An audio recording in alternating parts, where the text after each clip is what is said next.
Hello students, नवांकुर डिजी lessons में आप सभी का स्वागत है। आज हम स्टडी करेंगे लेसन नंबर 16 जो कि है इकोनॉमिक्स का लेसन, जिसका नाम है ग्रामीण अर्थव्यवस्था व राष्ट्रीय ग्रामीण रोजगार गारंटी योजना Madhya Pradesh, rural development and employment guarantee scheme MP. तो इस लेसन के अंतर्गत हम देखेंगे कि ग्रामीण रोजगार गारंटी योजना जो केंद्र सरकार की योजना है, जिसके नाम से ही स्पष्ट हो रहा है कि ये योजना गांव के लिए है। गांव पर सबसे पहला ध्यान आकर्षित किया गांधी जी ने और गांव के बारे में उन्होंने कुछ बातें कही। कौन कौन सी वो बातें थी? तो पहली बात उन्होंने कही, भारत उसके शहरों में नहीं, उसके गांव में रहता है। दूसरी, अगर गांव को नुकसान पहुंचता है तो भारत को भी नुकसान होगा। तीसरी, भारत उसके कुछ शहरों में नहीं मिलेगा, बल्कि मिलेगा इसके 7 लाख गांव में। वे कहते थे, क्या हमने कभी यह सोचने की कोशिश की है कि इन लोगों को खाने को पर्याप्त मिलता है या नहीं, और यह अपना तन ढक पाते हैं या नहीं? अर्थात ग्रामीण अर्थव्यवस्था का विकास ही भारत का सच्चा विकास है। 2011 की जनगणना से हमें पता चलता है कि भारत की 68.8% आबादी गांव में रहती है। अर्थात हमारी आबादी का अभी भी एक बड़ा भाग गांव में निवास करता है। इसलिए ग्रामीण जीवन इतना समृद्ध होना चाहिए कि लोगों को ग्रामीण क्षेत्र में ही रोजगार उपलब्ध हो सके, जिससे लोगों को गांव के बाहर जाने की आवश्यकता न पड़े। ग्रामीण इलाकों में रोजगार के अवसर उपलब्ध हों ताकि अन्य भौतिक और सामाजिक बुनियादी सुविधाएं उपलब्ध कराई जाएं, जिससे पलायन की मजबूरी वाले कारणों पर काबू पाया जा सके। पलायन की मजबूरी क्या है? अभी बच्चों, आपने देखा कि जो वैश्विक महामारी कोविड-19 चल रही है, उसके तहत अभी कुछ महीने पहले जब पूरा लॉकडाउन चल रहा था भारत में, उस समय आपने देखा होगा बहुत से मजदूर अपने गांव लौटने की जद्दोजहद कर रहे थे और कितनी भीड़ इकट्ठी एक एक जगह हो रही थी। तो वो लोग क्यों गए शहरों में, बड़े शहरों में क्यों गए? क्योंकि गांव में उनको रोजगार उपलब्ध नहीं था। यदि उन्हें गांव में रहकर रोजगार मिलता तो वो कभी भी बड़े शहरों की ओर पलायन नहीं करते, लेकिन चूंकि वहां पर रोजगार के साधन नहीं थे, इसलिए उन्हें बाहर जाना पड़ता है अपनी जीविकोपार्जन के लिए। तो यही बात गांधी जी कहते हैं कि यदि गांव के लोगों को गांव में ही रोजगार के संसाधन उपलब्ध कराए जाएं तो फिर वो बड़े शहरों की ओर पलायन नहीं करेंगे। ठीक है। अब राष्ट्रीय ग्रामीण रोजगार गारंटी योजना का उद्देश्य क्या है? तो इस योजना का उद्देश्य है ग्रामीण क्षेत्र में निवासरत प्रत्येक परिवार के एक वयस्क व्यक्ति को, जो अकुशल मानव श्रम करने हेतु तैयार है, एक वित्तीय वर्ष में कम से कम 100 दिवस का रोजगार उपलब्ध कराना। यानी जो व्यक्ति गांव में निवास कर रहे हैं, उन व्यक्तियों में से जो व्यक्ति वयस्क है, वयस्क यानी जिसने 18 साल की उम्र पूर्ण कर ली है, वह अकुशल मानव श्रम यानी ऐसा मानव श्रम जिसके लिए किसी तरह की कोई कुशलता की आवश्यकता नहीं होती, किसी तरह की कोई ट्रेनिंग की आवश्यकता नहीं होती, ऐसा मानव श्रम करने के लिए वह अगर तत्पर है तो एक वर्ष में लगभग कम से कम 100 दिन का रोजगार इस योजना के अंतर्गत उसे उपलब्ध कराया जाएगा। और ग्रामीण क्षेत्र में स्थायी परिसंपत्तियों का सृजन करना। स्थायी परिसंपत्तियां यानी ऐसी संपत्तियां जो कि एक स्थान से दूसरे स्थान ना ले जाई जा सकें। जैसे गांव में सड़क का बनवा देना, गांव में तालाब, नदियों का पुनरुत्थान करना, या कोई सामुदायिक स्वास्थ्य केंद्र की स्थापना करना, कोई आंगनवाड़ी भवन बनाना, ये कहलाती हैं स्थायी परिसंपत्तियां। तो ऐसा इस योजना का उद्देश्य है। अब ग्रामीण रोजगार गारंटी योजना की विशेषताएं क्या है?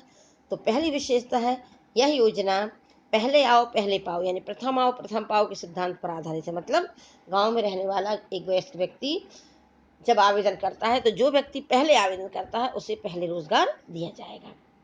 रोजगार या तो क्षेत्र में चल रहे रोजगार मूलक कार्यों में दिया जाएगा अथवा पंचायत के अंतर्गत प्रोजेक्ट में से कार्य आरंभ करते हुए दिया जाएगा। इसके अतिरिक्त यदि कोई दूसरी एजेंसी भी गांव में कोई कार्य करवा रही है तो भी वहां के लोगों को इस योजना के अंतर्गत रोजगार दिया जाएगा। रोजगार प्रदान करते समय यह ध्यान रखा जाएगा कि रोजगार आवेदक के निवास स्थान के 5 किलोमीटर की परिधि में ही हो। यदि ऐसा नहीं होता तो फिर ऐसी स्थिति में जनपद स्तर पर रोजगार प्रदान कराया जाएगा और तब परिवहन व्यय हेतु आवेदक को न्यूनतम मजदूरी का 10% अतिरिक्त भुगतान किया जाएगा। यानी जितनी मजदूरी उसे मिल रही है उस मजदूरी का 10% उसे और परिवहन के व्यय के रूप में दिया जाएगा। और महिलाओं को रोजगार उपलब्ध कराने में प्राथमिकता दी जाएगी और जितने भी आवेदक हैं उन आवेदकों में से लगभग 1/3 महिलाओं को लाभान्वित कराने हेतु योजना में प्रावधान है। फिर निशक्तजनों, अपंग, बुजुर्ग व्यक्ति आदि आवेदन करते हैं तो उनकी योग्यता एवं दक्षता के अनुसार उन्हें कार्य दिया जाएगा। अर्थात सभी के लिए इस योजना में काम मिलेगा। योजना के अंतर्गत कार्य करने वाले प्रत्येक व्यक्ति को राज्य शासन द्वारा निर्धारित अथवा सक्षम अधिकारी द्वारा कृषि श्रमिकों के लिए न्यूनतम मजदूरी अधिनियम 1948 के अंतर्गत निर्धारित मजदूरी पाने का हक है। यानी जो मजदूरी निर्धारित की गई है 1948 में उतनी मजदूरी दी जाएगी। महिला एवं पुरुषों में किसी भी तरह की मजदूरी में के भुगतान में कोई भी भेदभाव नहीं किया जाएगा। यह मजदूरी साप्ताहिक यानी एक सप्ताह में भी दी जा सकती है, पाक्षिक यानी 15 दिन में भी मजदूरी का भुगतान किया जा सकता है। अब अगला है, काम के दौरान यदि मजदूरों को चोट लग जाती है तो बिना पैसे के इलाज करवाया जाएगा और यदि अपंग हो जाते हैं, विकलांग हो जाते हैं व मृत्यु होने पर, अपंग या विकलांग होने पर या मृत्यु होने पर मुआवजे का प्रावधान किया गया है। फिर गांव में जल जंगल जमीन से जुड़े काम और खेती तथा सड़क बनाने एवं सुधारने आदि के काम होंगे। ठेकेदार से काम कराने पर रोक होगी, किसी भी तरह का कोई ठेका नहीं दिया जाएगा। जो भी कार्य कराए जाएंगे इस योजना के तहत कराए जाएंगे। फिर इस योजना के क्रियान्वयन में ठेकेदारी प्रथा प्रतिबंधित है और मशीनों से भी कार्य नहीं कराया जाएगा। यानी जो भी काम होगा वो मजदूरों के द्वारा शारीरिक श्रम द्वारा कराया जाएगा। योजना में पारदर्शिता एवं आमजन की भागीदारी बढ़ाने हेतु सामाजिक अंकेक्षण की व्यवस्था है। यानी समाज के लोग भी जाकर उस कार्य को देख सकते हैं। गांव में काम की देखरेख एवं निगरानी एवं के लिए सतर्कता एवं मूल्यांकन समिति होती है। यह समिति काम की निगरानी और देखभाल करेगी। ग्राम सभा गांव में कराए गए हर काम की जांच पड़ताल करेगी, अर्थात क्या काम हुए हैं, काम में कितने मजदूरों ने काम किया है, सबको मजदूरी मिली कि नहीं आदि बातों पर ग्राम सभा में बातचीत होती है। और इसके अतिरिक्त स्कीम से संबंधित सभी जनता को छानबीन के लिए उपलब्ध कराने की व्यवस्था होना। यानी अगर कोई योजना के अंतर्गत किसी काम की छानबीन करना चाहता है तो कर सकता है। इसके बाद योजना के क्रियान्वयन के मुख्य पहलू, तो पहला पहलू है काम पाने की प्रक्रिया। तो अभी बताया कि इस योजना के अंतर्गत 100 दिवस का रोजगार दिया जाएगा और वयस्क व्यक्ति को, परिवार के वयस्क व्यक्ति को रोजगार दिया जाएगा 100 दिन का। फिर इसके अलावा कौन कौन सी बातें इसमें जरूरी हैं, आवश्यक है, तो उस परिवार को ग्राम पंचायत क्षेत्र का स्थानीय निवासी होना आवश्यक है। स्थानीय ग्राम पंचायत में परिवार को पंजीकृत कराया जाना आवश्यक होगा। ग्राम पंचायत से परिवार के जॉब कार्ड प्राप्त करना होगा। जॉब कार्ड के आधार पर अकुशल मानव श्रम करने हेतु आवेदन देना होगा और अकुशल मानव श्रम करने के लिए तत्पर हो। ये बातें यदि कोई भी व्यक्ति मानता है या इन बातों का उसमें उल्लेख किया जाता है आवेदन करने में, आवेदक ये इन शर्तों का पालन करता है, तो फिर उस व्यक्ति को इस योजना के तहत कार्य उस व्यक्ति से कराया जाएगा और ये काम पाने की प्रक्रिया है। जॉब कार्ड क्या है? तो जॉब कार्ड कैसा दिखता है, ये फोटो बनी हुई है। अब इसमें क्या क्या चीज़ें होती हैं? तो पंजीयत परिवारों को ग्राम पंचायत द्वारा रोजगार पत्र, जिसे इंग्लिश में जॉब कार्ड कहते हैं, जिसमें संबंधितों का पूर्व विवरण होता है। यह रोजगार पत्र जारी होने के दिनांक से 5 वर्ष के लिए वैध होता है, यानी जिस दिन जारी हुआ उससे अगले 5 वर्षों के लिए ये वैध हुआ। और प्रत्येक 5 वर्ष की समाप्ति के बाद 1 माह के अंदर ग्राम पंचायत द्वारा नवीनीकृत किया जा सकता है, यानी इसे रिन्यू कराया जा सकता है। जॉब कार्ड बीपीएल सर्वे पर आधारित होगा, यानी गरीबी रेखा पर आधारित होगा।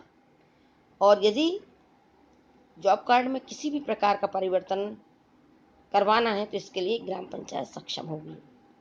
यदि कार्ड गुम जाता है, खराब हो जाता है, तो एक निर्धारित शुल्क जमा करके नया कार्ड बनवाया जा सकता है। ये जॉब कार्ड की जानकारी थी। अब जिन मजदूरों से काम कराया जा रहा है और जिस जगह पर काम कराया जाता है उस स्थान पर कौन कौन सी सुविधाएं प्रदान की जाएंगी योजना में? तो मजदूरों को आराम के लिए छाया की व्यवस्था और पीने का साफ पानी होना चाहिए। यदि प्राथमिक इलाज या चोट लग जाने पर उपचार के लिए कुछ दवाएं होना चाहिए।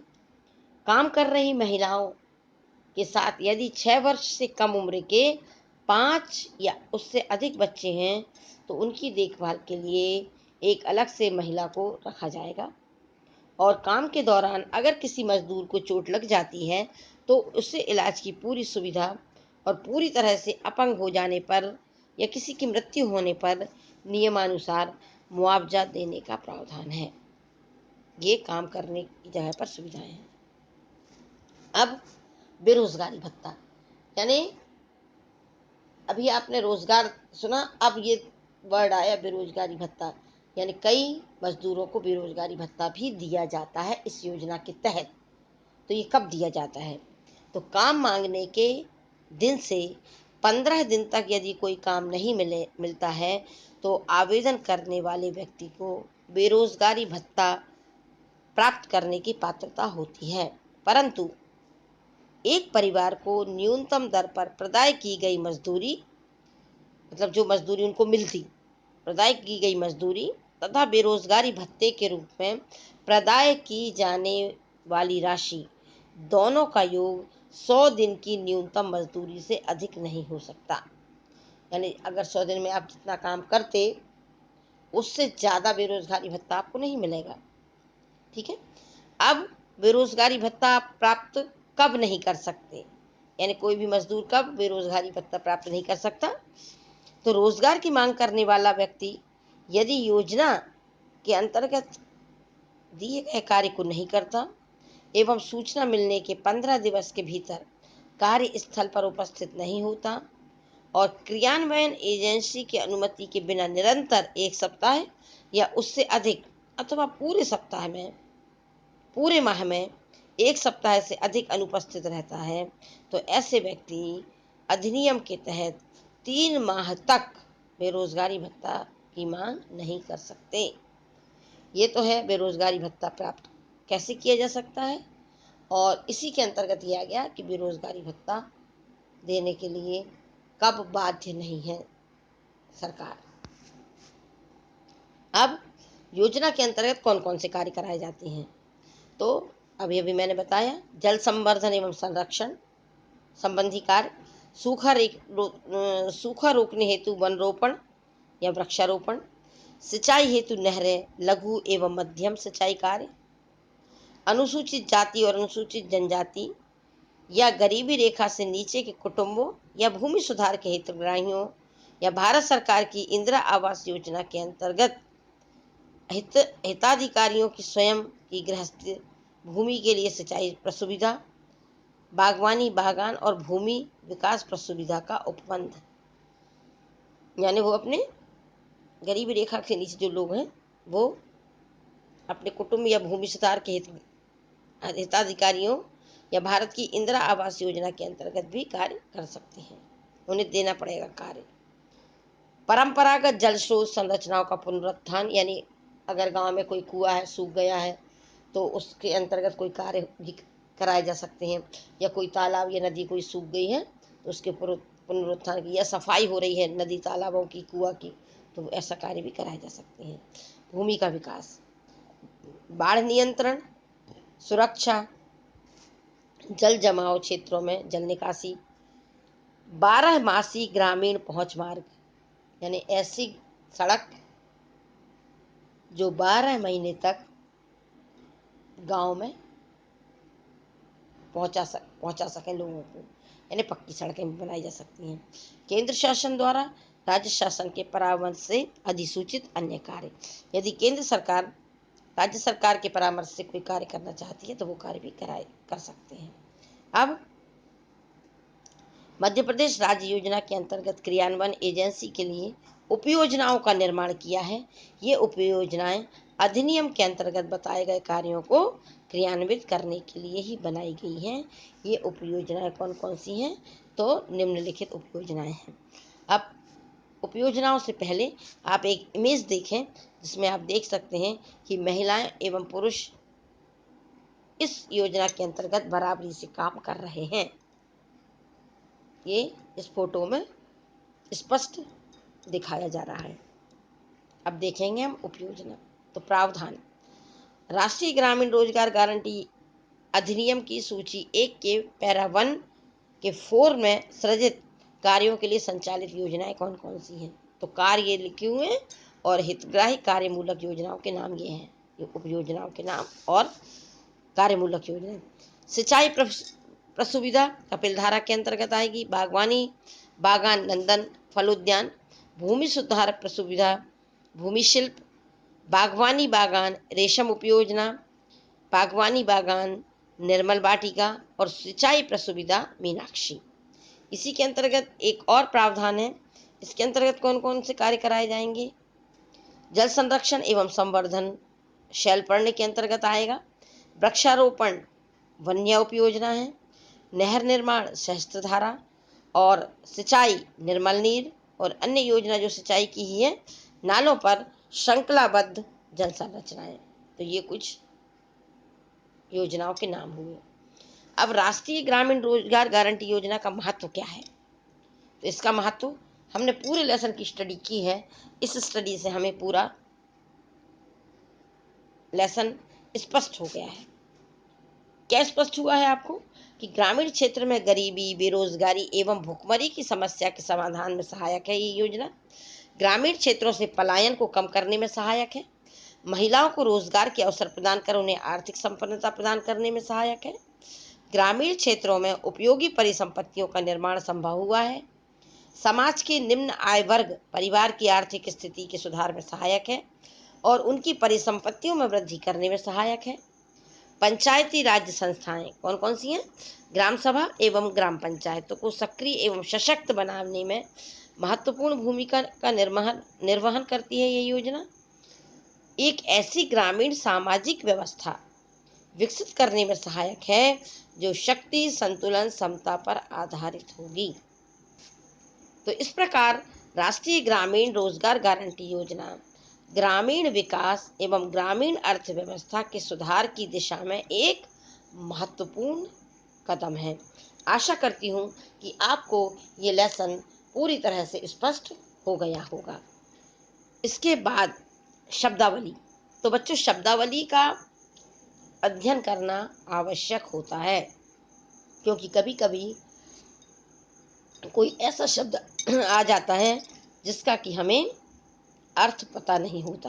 तो यदि हम शब्दावली का अध्ययन कर लेते हैं तो हमें उसका पूरा अर्थ मालूम हो जाएगा और फिर हम अच्छे से उसको समझ पाएंगे। जैसे इसमें है वयस्क, आवेदक, गृहस्थी, न्यूनतम मजदूरी, अधिसूचना, कार्यक्रम अधिकारी, ग्रामीण क्षेत्र, अकुशल शारीरिक श्रम और मजदूरी दर। ये शब्द हमने अंदर लेसन में पढ़े हैं। यदि आपको वहाँ पर उनके अर्थ स्पष्ट नहीं हुए हों तो आप शब्दावली में इसकी स्टडी कर लें। Thank you very much. मिलते हैं अगले लेसन।